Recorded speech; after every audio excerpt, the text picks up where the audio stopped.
My name is Dr. Baradakanta Mishra, and I took your class on air pollution last time, and we will start from where we have exactly left. We had completed primary pollutants. Today we will start with secondary pollutants.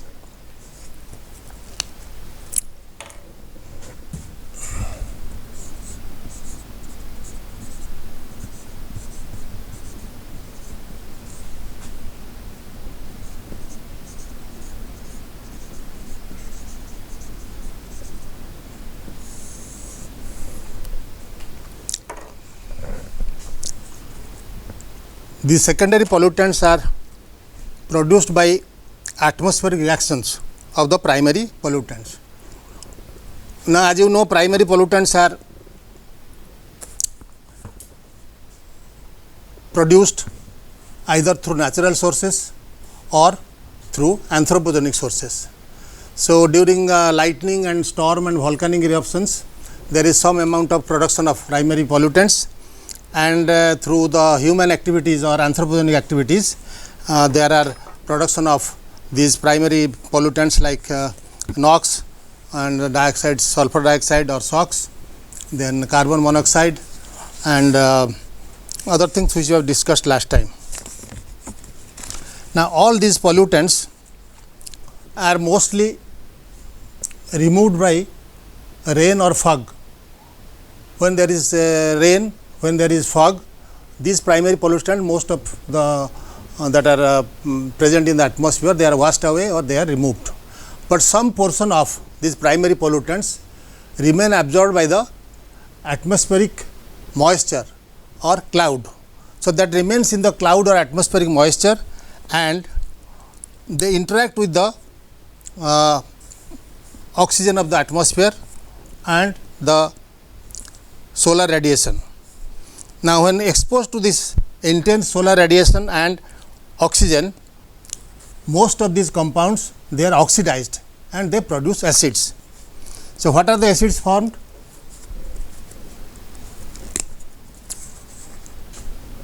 One,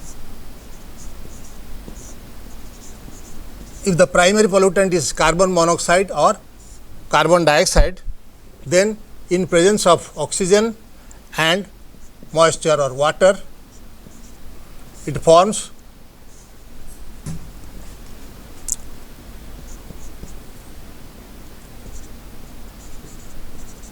that is carbonic acid.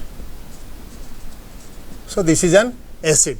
Similarly, the primary pollutant, if it is hydrocarbon or volatile oxygen, volatile VOC, hydrocarbons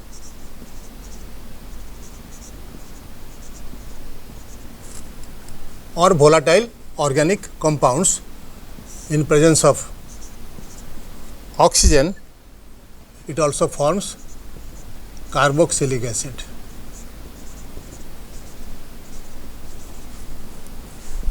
Similarly, hydrogen sulfide or sulfur dioxide,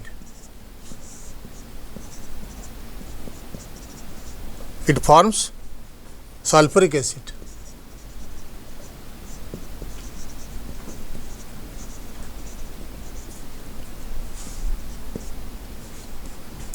Then oxides of nitrogen, whether it is N2O or NO or NO2, it is taken together is known as NOx. In presence of oxygen and moisture, is converted to nitrous or nitric acid.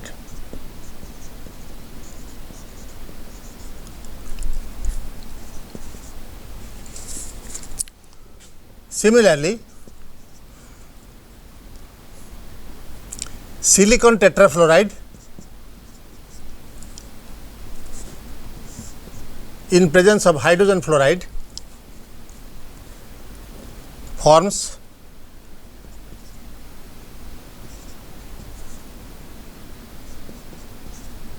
fluorosilicic acid.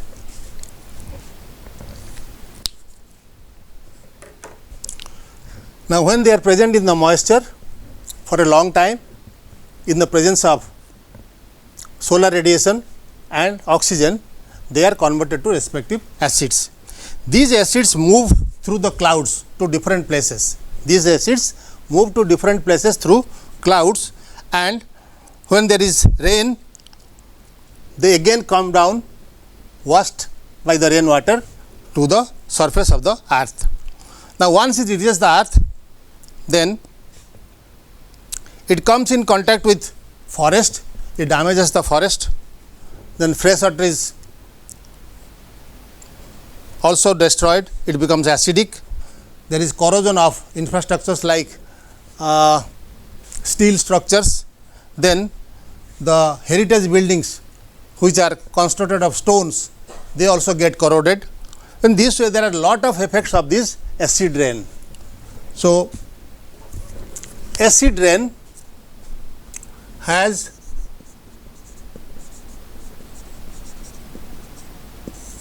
far reaching consequences, and it is not confined to a particular locality.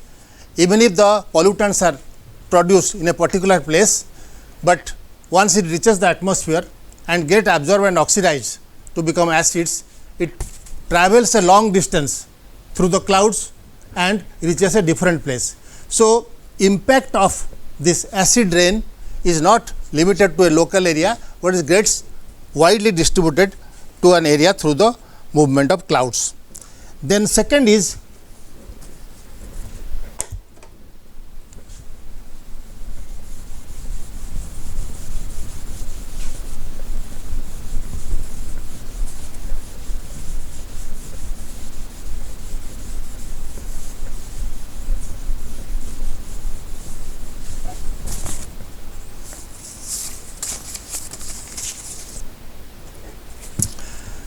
tropospheric ozone.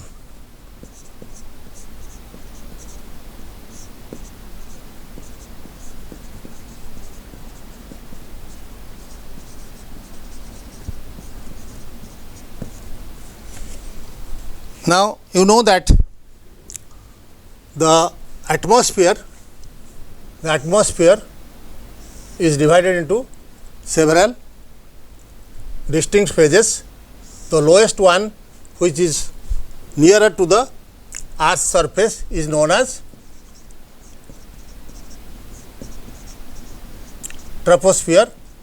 The first 10 to 12 kilometers, 10 to 12 kilometers troposphere, then up to 50 it is the stratosphere.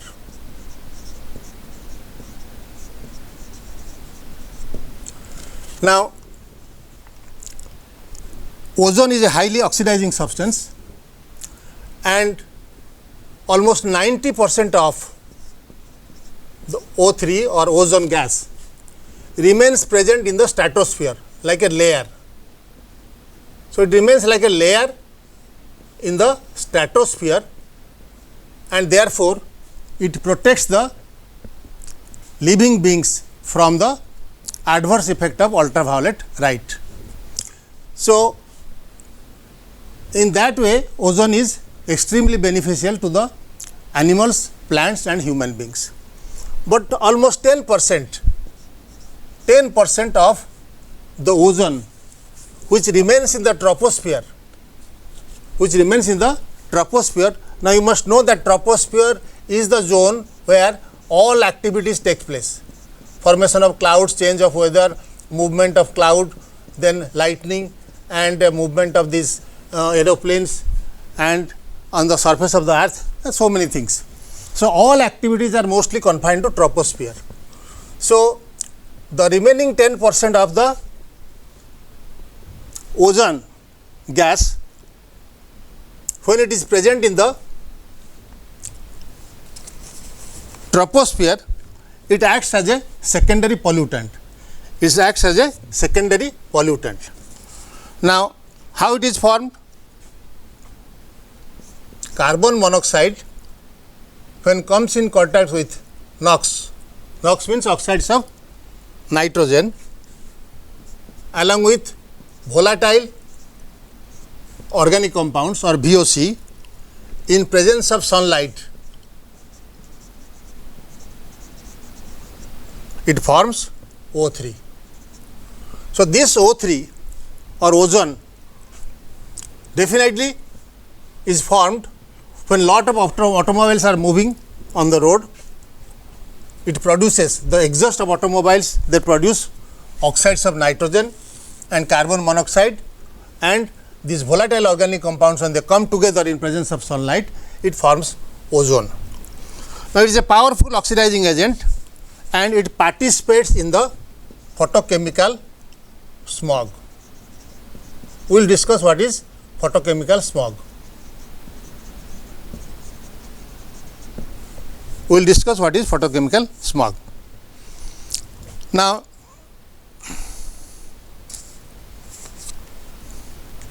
next one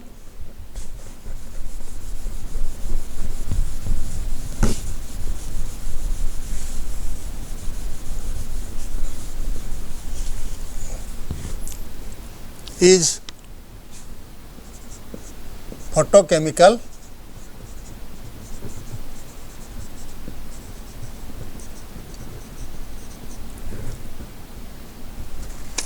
Now, photochemical smog is different from the normal smog. It is different.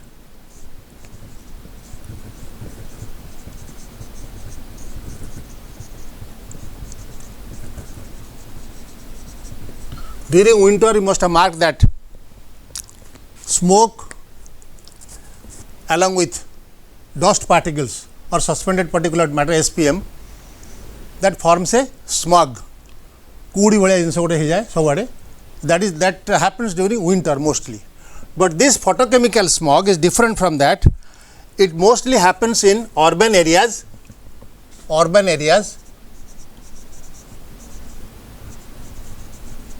with lot of vehicular movement.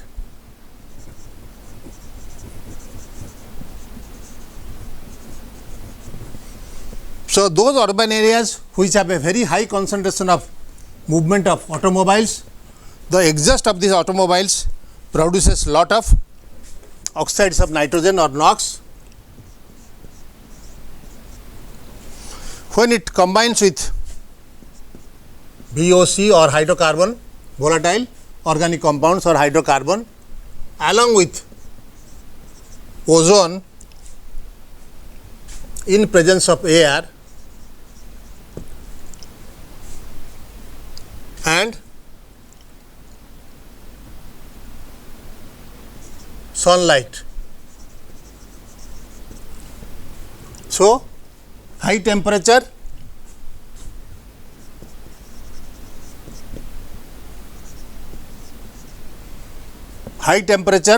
by means of the electromagnetic radiation received from sun and the presence of oxygen in the air. When NOx, volatile organic compound, and ozone, they come together, they form this photochemical smog.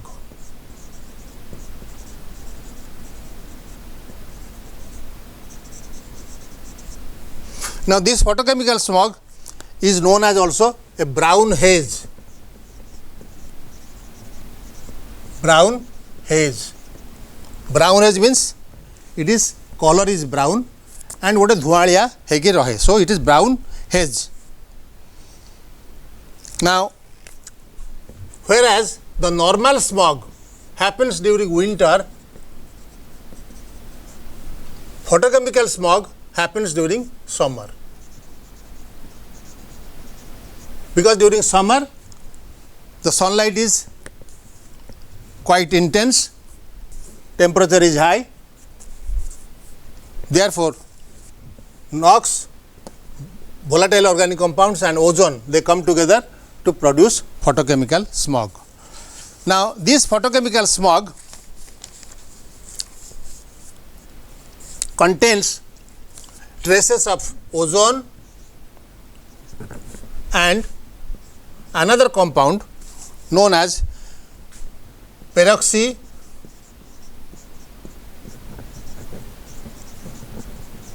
acetyl nitrate, known as peroxyacetyl nitrate or PAN. PAN.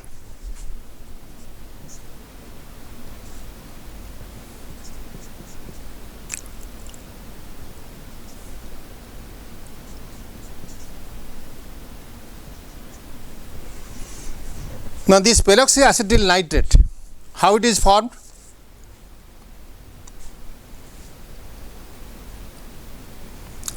It is formed when non-methane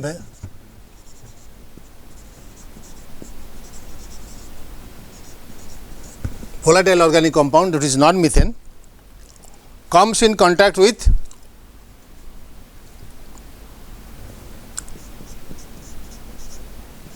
oxides of nitrogen, it produces PN.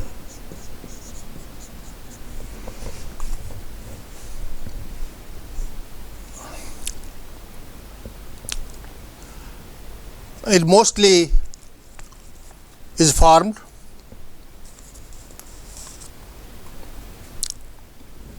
from the automobile exhaust and biomass burning. So, it is also a part of this photochemical smog.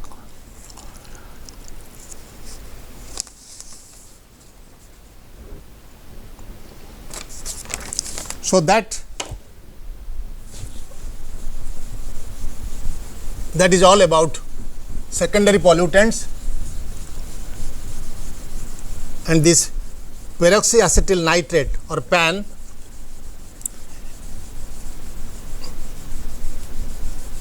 which is present in the photochemical smog. The photochemical smog or brown haze causes lot of health issues.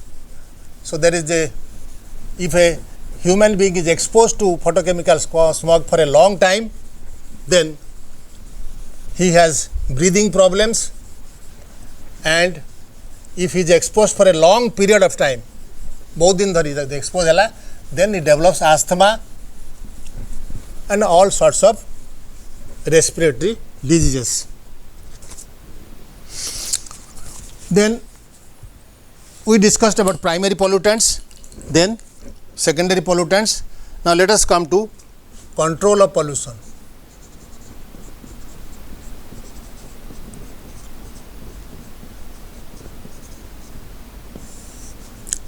Control of pollution. The basic solution to control the air pollution is to control it at the source.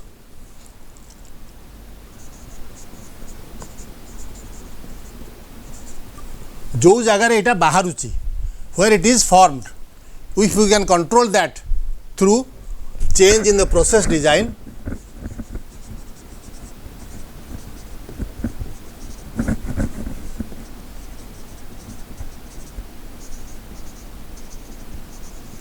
or by changing the raw materials.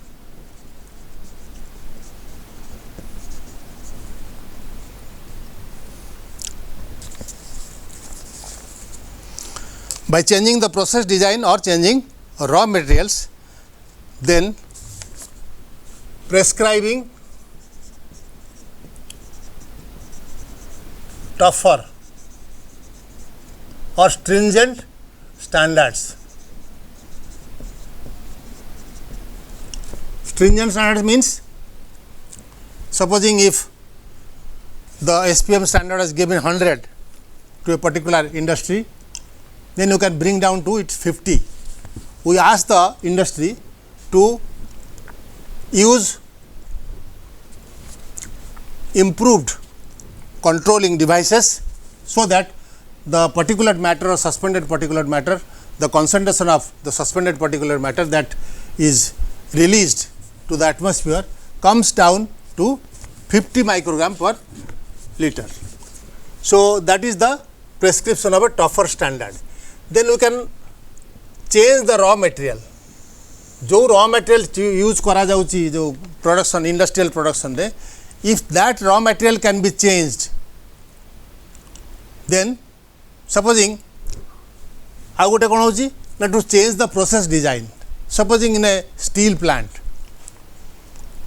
there are different types of steel plants. Now you know that something about sponge iron plants.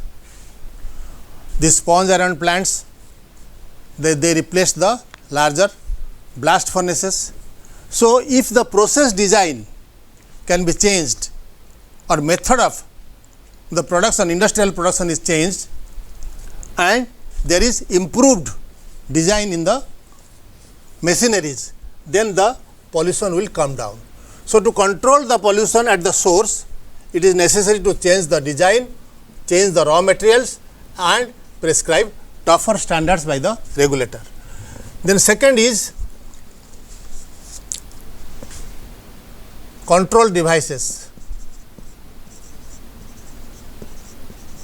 What are the control devices normally used to regulate this dust pollution or particulate matter pollution? Mostly they are cyclones.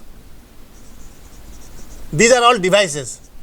These are available to be used by the industries. So these are cyclones, bag filters, bag houses,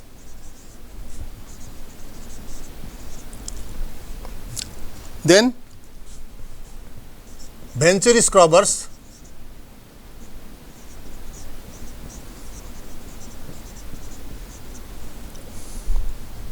where the pollutant can be absorbed by the wet solution, venturi scrubbers, then using method of absorption or adsorption.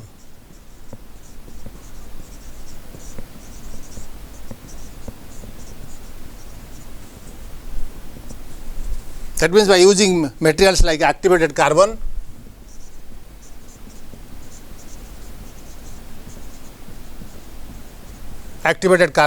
silica gel,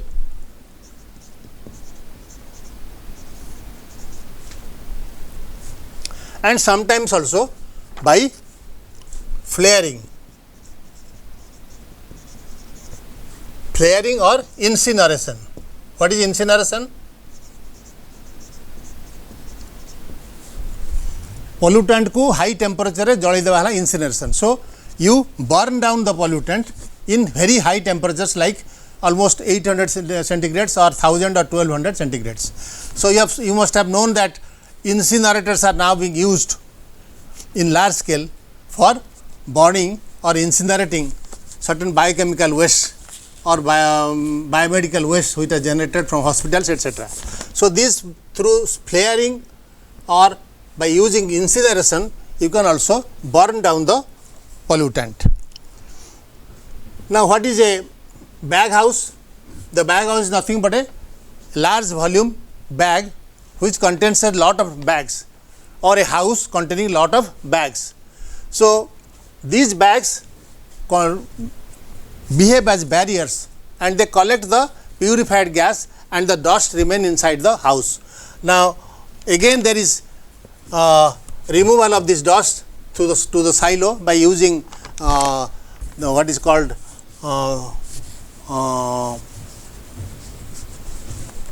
pulse jet bag houses, bag filters, and so many other things are there. So by using cyclones, bag filters, bag houses, venturi scrubbers, then using activated carbon and silica gel for absorption and adsorption, and sometimes flaring and incineration, these pollutants can be brought down or pollution can be brought down.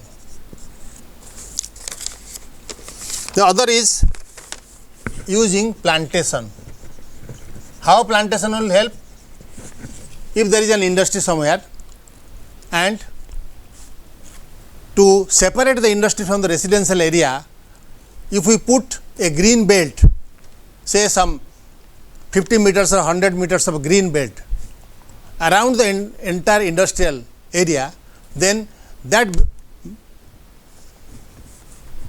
becomes a barrier.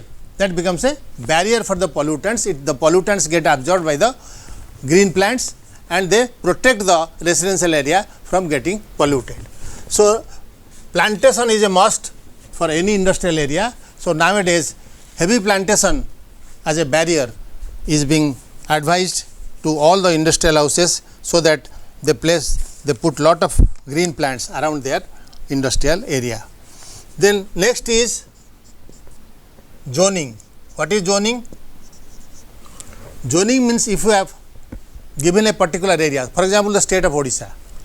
Now, the state of Odisha, the intent is to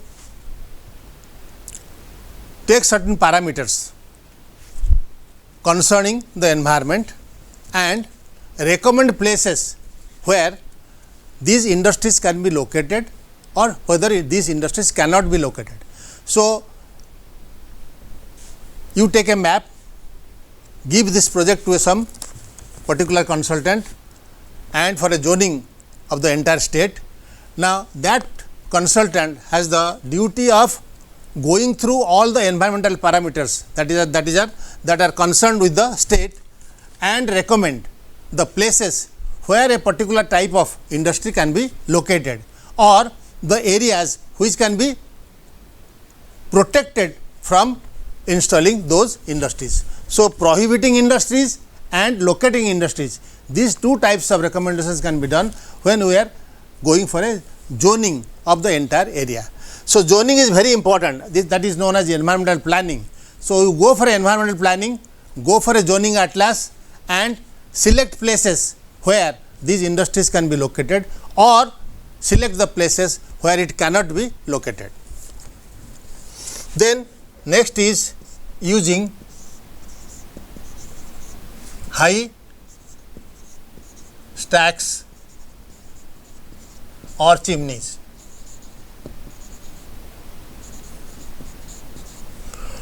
So, in a particular industry you must have seen that there are very slender large pipes or chimneys visible from a long distance. These chimneys are responsible for emitting the pollutants, mostly the dust particle and other suspended particles through the chimneys. If you raise the height of those chimneys or stacks to a great height, so the dispersion is at a very high level and the pollutants are normally they get dispersed to a wider area. Instead of getting localized to that particular area, if you use a high or tall chimney or tall stack, then the pollutants gets dispersed to a wider area, thereby the pollution comes down. So, to control pollution, these are the possible sources or methods, that is you can control it at the source, you can use control devices, you can have a good plantation around your industrial area, you can go for a zoning or environmental planning, and so that you can recommend the places where you can prohibit the location installation of the industry, or you can recommend the location of the industry and also advise the industrial unit to use high chimneys or high stacks, so that the pollutant gets dispersed to a larger area. And all these regulatory methods, they come under a law known as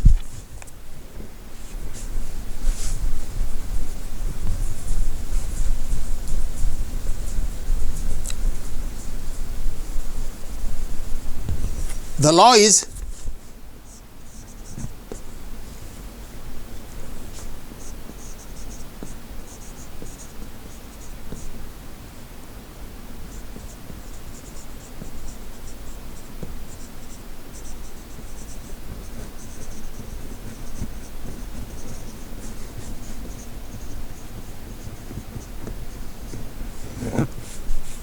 the Air Prevention and Control of Pollution Act 1981. So, this is the law. The law is the Air Prevention and Control of Pollution Act 1981. It regulates all the activities of different industrial units and urban centers. It prescribes certain duties towards the environmental regulator has to function. It prescribes certain standards for the industries, and also it acts as a regulator to regulate the industrial pollution to a large extent.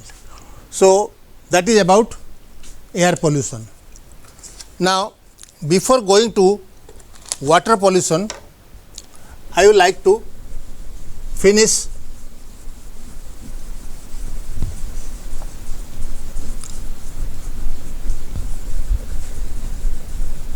a global environmental problem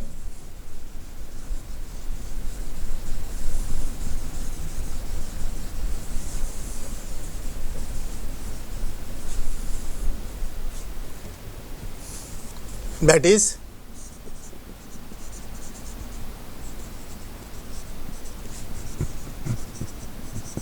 greenhouse gases and global warming.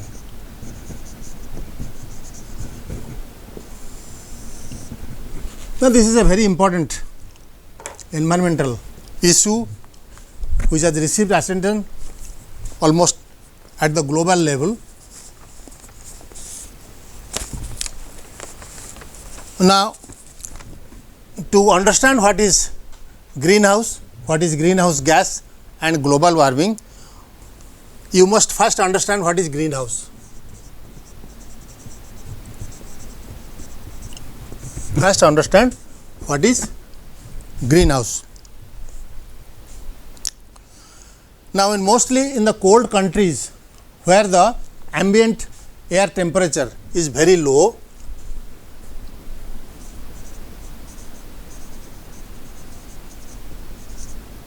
in cold countries where the ambient air is, the temperature of the ambient air is very low, it is difficult to raise crops or horticultural products in the normal circumstance. So, therefore, they have greenhouses. Greenhouse is a covered house where the temperature is slightly elevated, so that the growth of plants becomes possible. So, greenhouses are used to grow plants at elevated temperatures.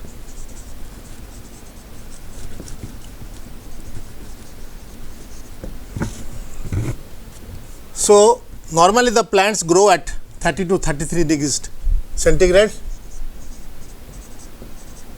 that is the optimal growth. Therefore, in cold countries where the temperature is very low, the plants normally do not grow, therefore, they use greenhouses to raise plants. Now, this is known as greenhouse effect, known as greenhouse effect. Now, if you assume the entire earth which is covered by the atmosphere as a greenhouse, then the earth surface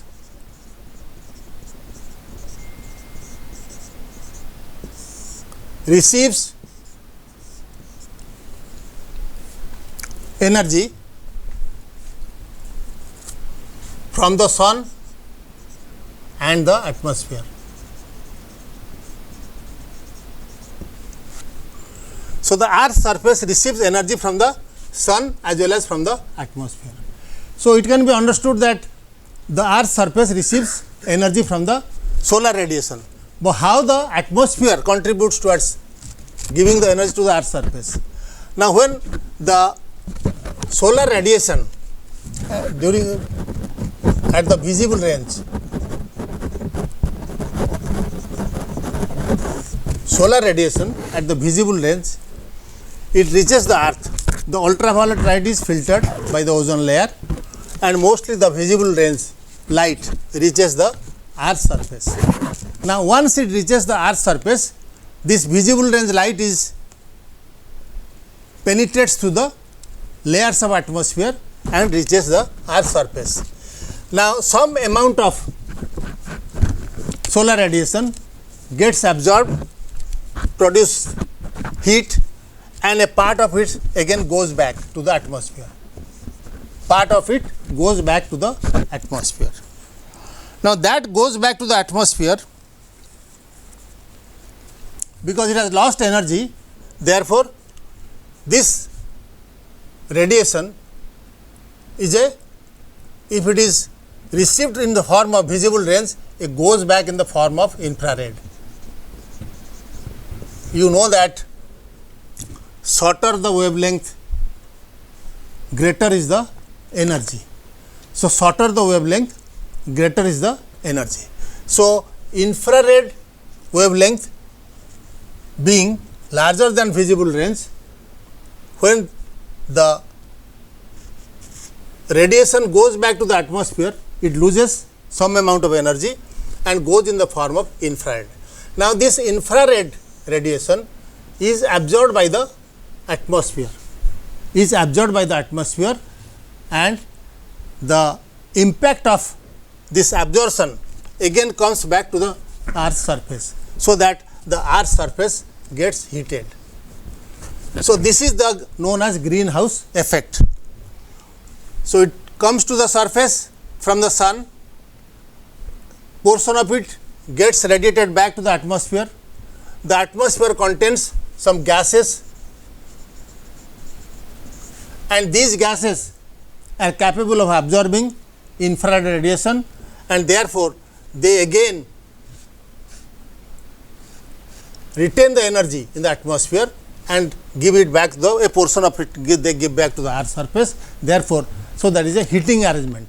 So, it is almost like a house or a greenhouse, and there is heating arrangement is known as greenhouse gas effect. Then what are the greenhouse gases?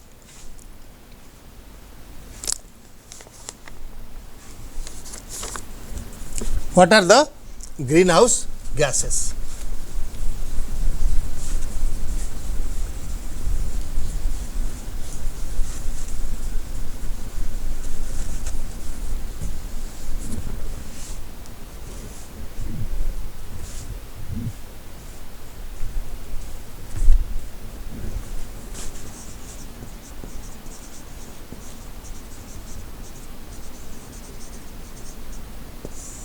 What are the greenhouse gases?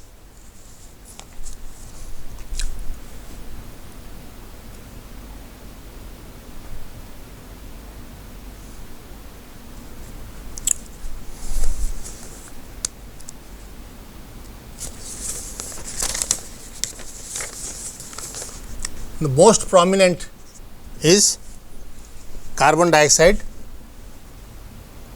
next is methane, then nitrous oxide,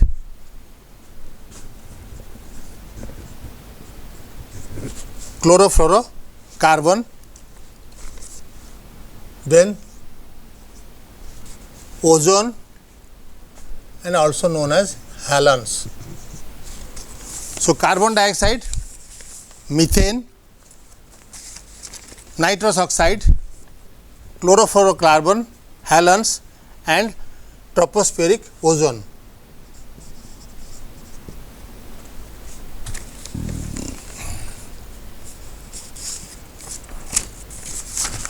Now, carbon dioxide normally comes from the sources of fossil fuel burning,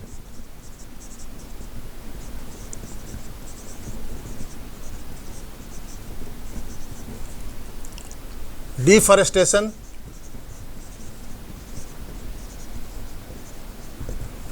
and biomass burning.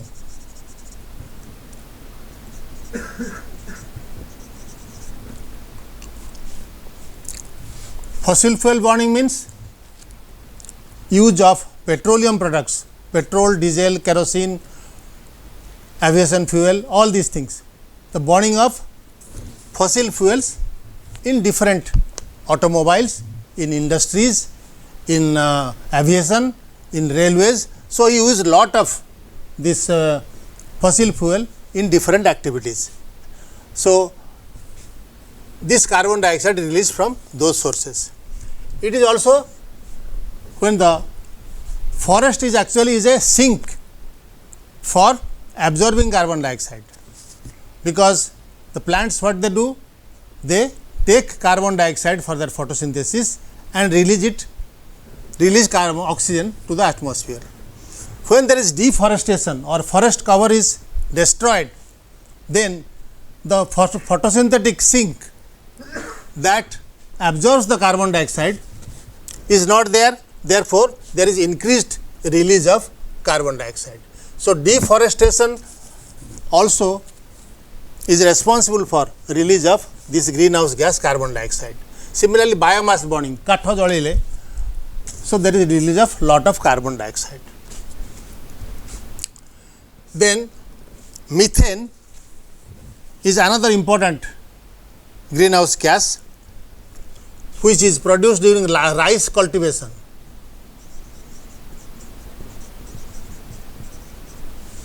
Rice cultivation कौन हुए ना, you must have marked that rice fields are almost always covered with some amount of water. So, this water which is retained in the rice fields, there is lot of activity of microbes or microorganisms and there is release of methane. Then from the ruminants or cattles, the cattles they have a habit of belching out methane. Then decay of organic matters,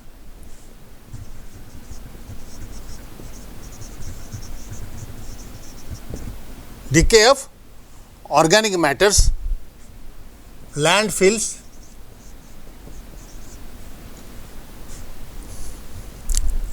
and mining.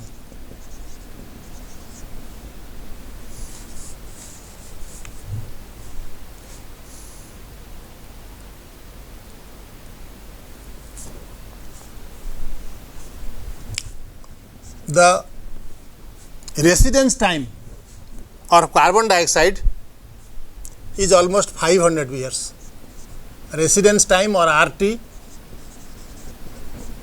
500 years. That means it remains as such for almost 500 years. Similarly, the residence time of methane is 7 to 10 years. And that of nitrous oxide, it comes from the source of industry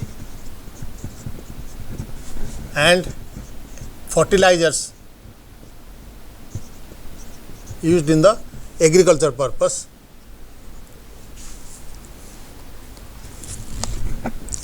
Here the retention time is around 140 to 190 years. So, they remain in the atmosphere like that, these greenhouse gases. Once they are released to the atmosphere, they are retained in the atmosphere for a quite long time. Carbon dioxide 500 years, here it is 7 to 10 years, methane, and nitrous oxide 140 to 190 years.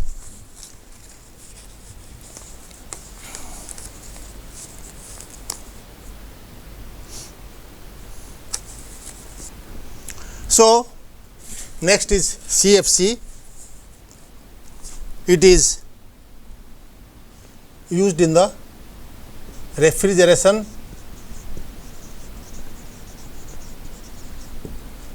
then tropical ozone we have already discussed, and halons are used in the fire extinguishers.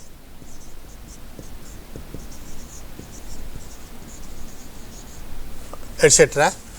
So, all these things, carbon dioxide, methane, nitrous oxide, chlorofluorocarbons, tropical ozone and halons, they are all greenhouse gases. Now, these greenhouse gases, they absorb infrared radiation and prevent it from getting escaped.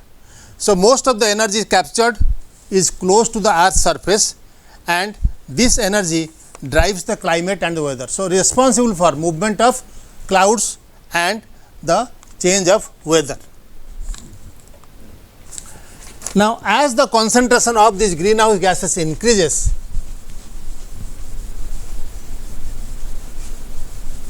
as the concentration of these greenhouse gases gets increased in the atmosphere,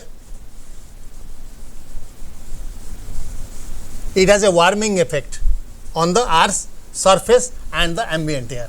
So, there is a warming effect of the sea, the atmosphere and the Earth's surface. So, that is known as global warming.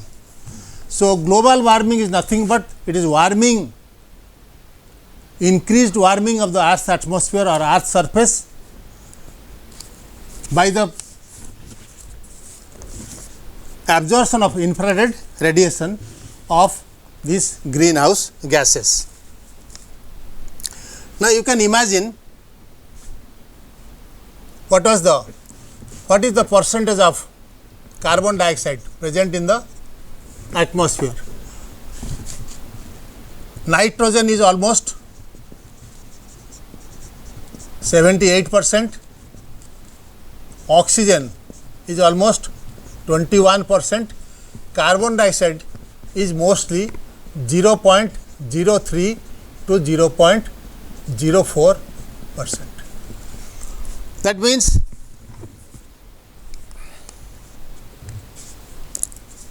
in 1958,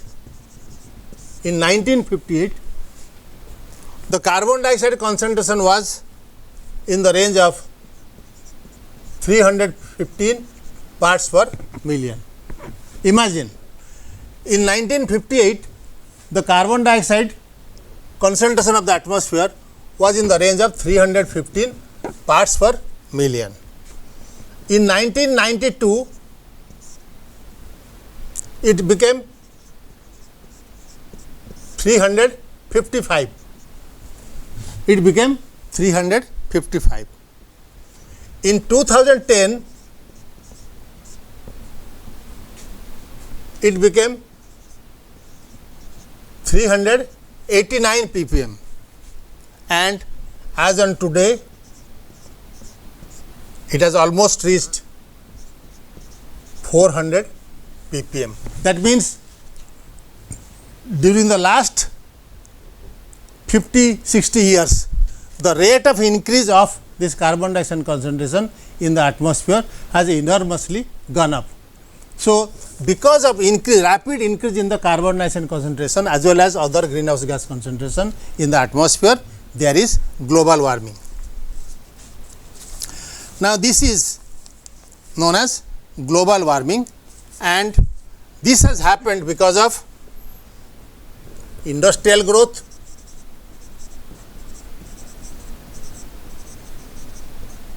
because of rapid industrial growth, urbanization,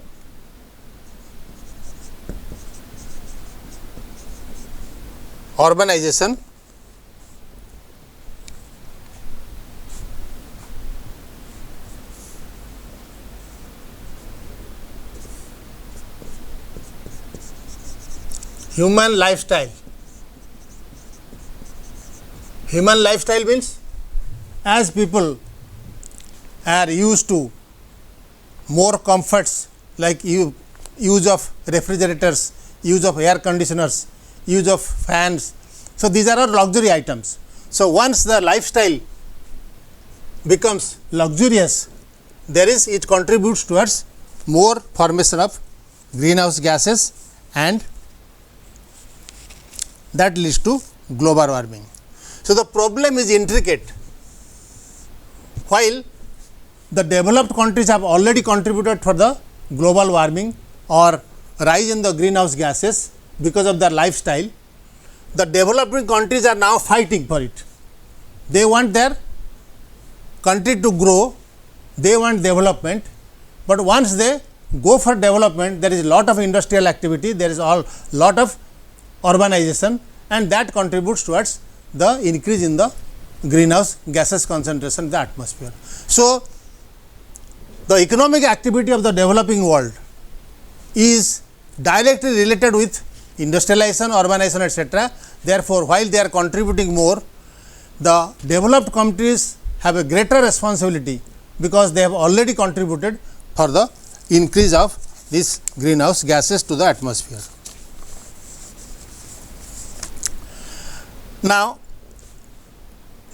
what is the greenhouse gas potential? That means global warming potential of greenhouse gases. If carbon dioxide is taken 1, then the global warming potential of methane is in the order of 24.5. That means it is more damaging than carbon dioxide, but the volume of carbon dioxide released is much more than methane. Therefore, carbon dioxide becomes more important in terms of greenhouse gas. But the global warming potential of methane is much more than carbon dioxide, that is almost 25 times that of carbon dioxide. Similarly, the nitrous oxide is still more, is 320 the global warming potential. Global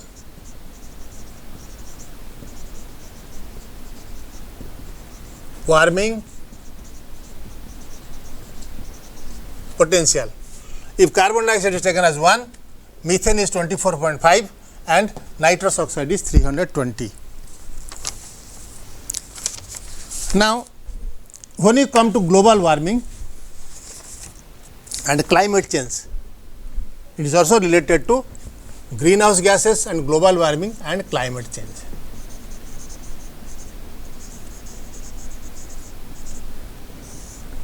Now, because of global warming, we say that there is a change in the climate, but in the natural cycle, the climate also undergoes some form of variation.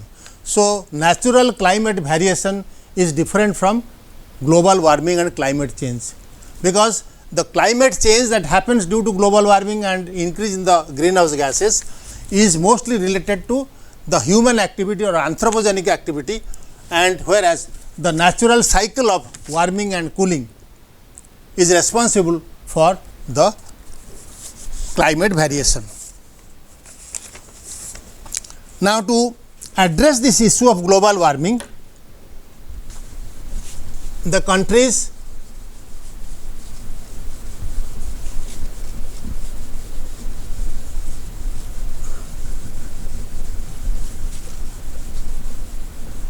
to address the issue of global warming and related impacts, the UNEP, United Nations Environmental Program, and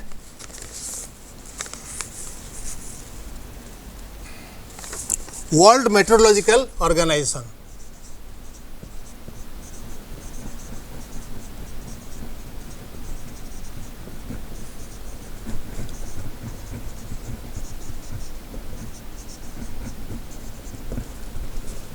United Nations Environmental Program and the World Meteorological Organization, they jointly set up an organization known as IPCC. This IPCC is known as Intergovernmental Panel for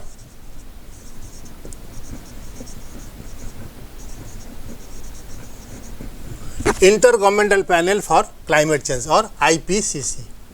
Now, this IPCC has a large number of member countries, like 183 or 85 member countries, and they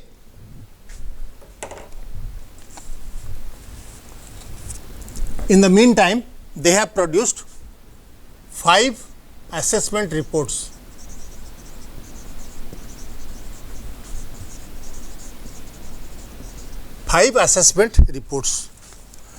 And several international protocols like Kyoto Protocol in 1997 and Paris Agreement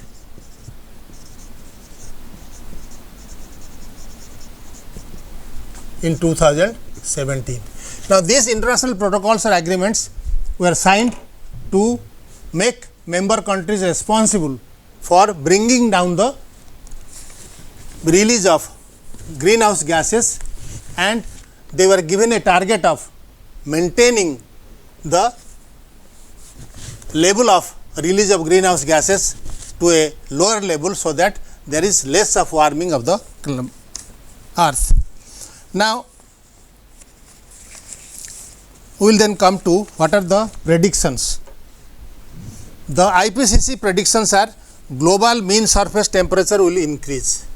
So, mean surface temperature will increase, ambient air concentration will also increase, there will be increased precipitation, that means ବର୍ଷା ଅଧିକା ହେବ, increased precipitation in the order of 5 to 10% more in the middle and high latitude continents, rise in global mean level of the oceans, तो समुद्र पानी level मध्य बढ़िबो, there will be increase in the frequency of tropical storms. So, these are the predictions, mostly these things will happen in future, and if there is 1 degree rise of the world ambient air, then there will be sharp fall in the grain yield, माने आमर जो खाद्य तैयारी होची सेतरे तार production बहुत कमी जीवो, मेल्टिंग ऑफ आइस कैप्स, आमर जो Antarctica and other polar region रे जो आइस सब बरफ जमाट बांधिक रही, दिस आइस कैप्स